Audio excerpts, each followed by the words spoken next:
This is Andrew Rochford, host of the Rochford Files on YouTube, and also additional streams on Twitch at the Rochford Files as well. First off, I'd like to say sorry it's been a light week for content, so I will probably pick back up in the next week or two on that front. But for now, I will. I do have at least one thing planned. I'm gonna watch the full episode of Dark Side of the Ring with the Ric Flair episode and give you a full reaction video to that.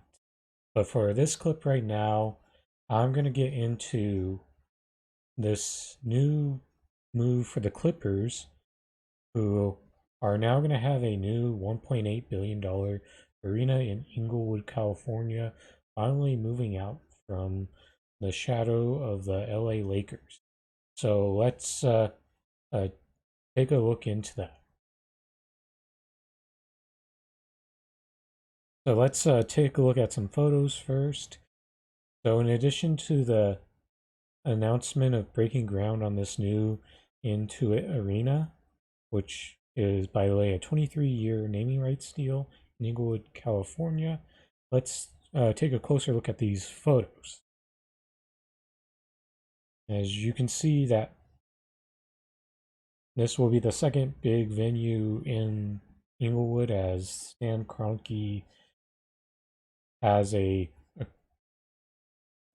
multi-team football field, SoFi Stadium, which the Rams and Chargers both share.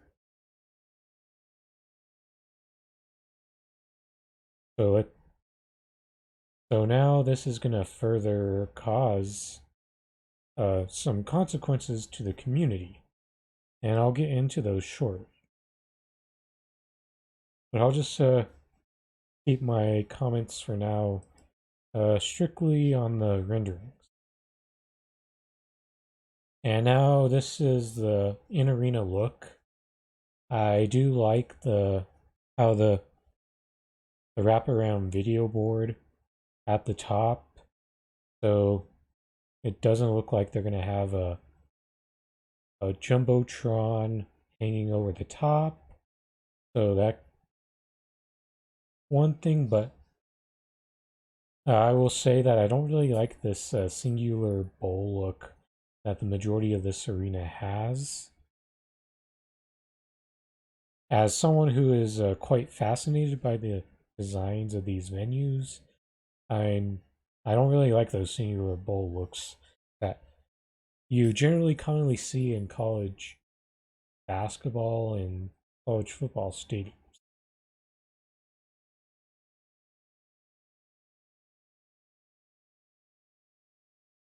So let's get it. Let's see how Paul George and Kawhi Leonard felt about this.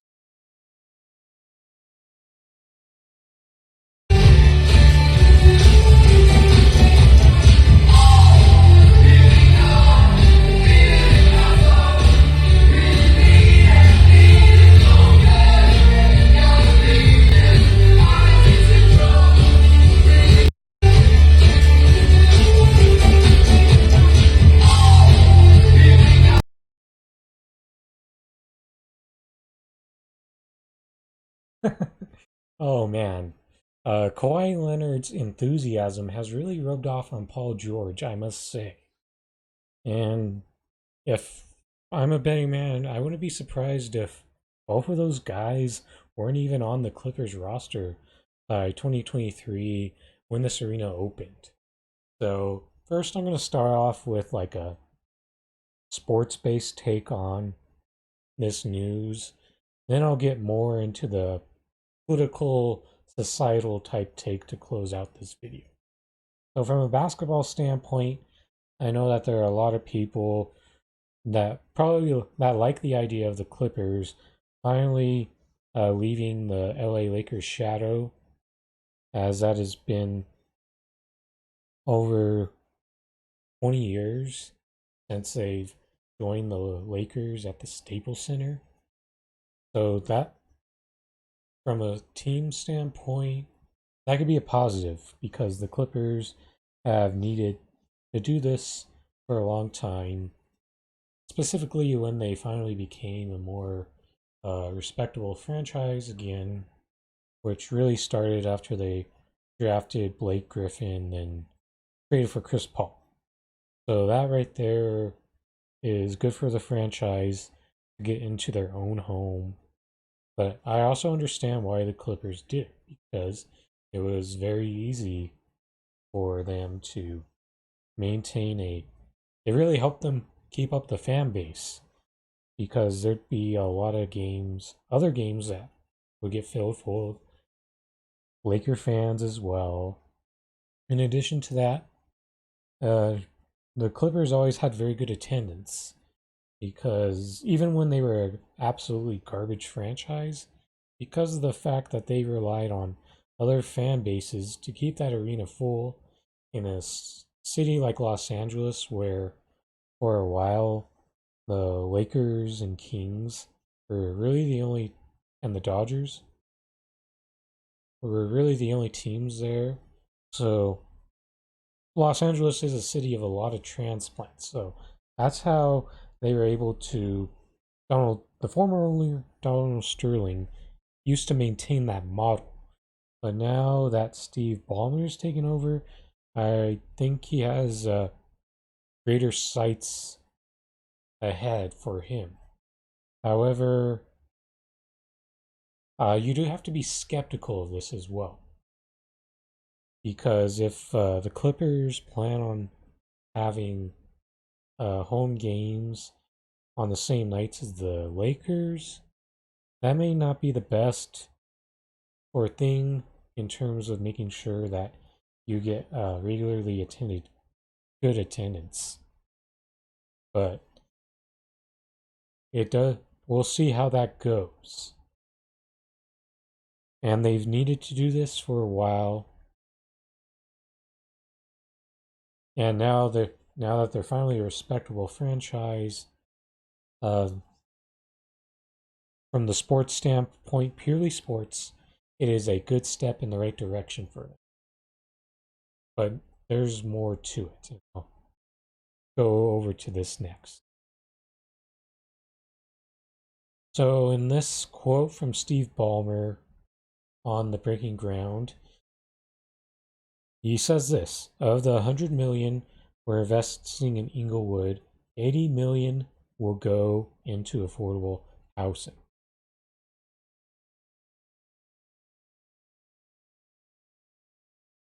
Now it's time for me to close off with a bit of a political take on this. So, what we do know about Steve Ballmer, he has a net worth of $100 billion, which makes him, I believe, to be one of the top 10 richest men in the world who's built his wealth off of Microsoft. However, we've heard this before when the Brooklyn Nets moved to Brooklyn and built the Barclays Center. It was owner Mikhail Prokhorov really did say something similar to this at the time that they were building the Barclays Center. Now, what I've seen from a lot of people who are familiar with the area of Inglewood where this new arena is getting built is that a lot of people are going to get displaced due to this project. And that's the negative aspect many times when it comes to building these venues. You get a lot of gentrification due to this. That means that by the time that everything's done and you build up the area around these future sports venues, the poor people that you displaced aren't able to afford to live there anymore.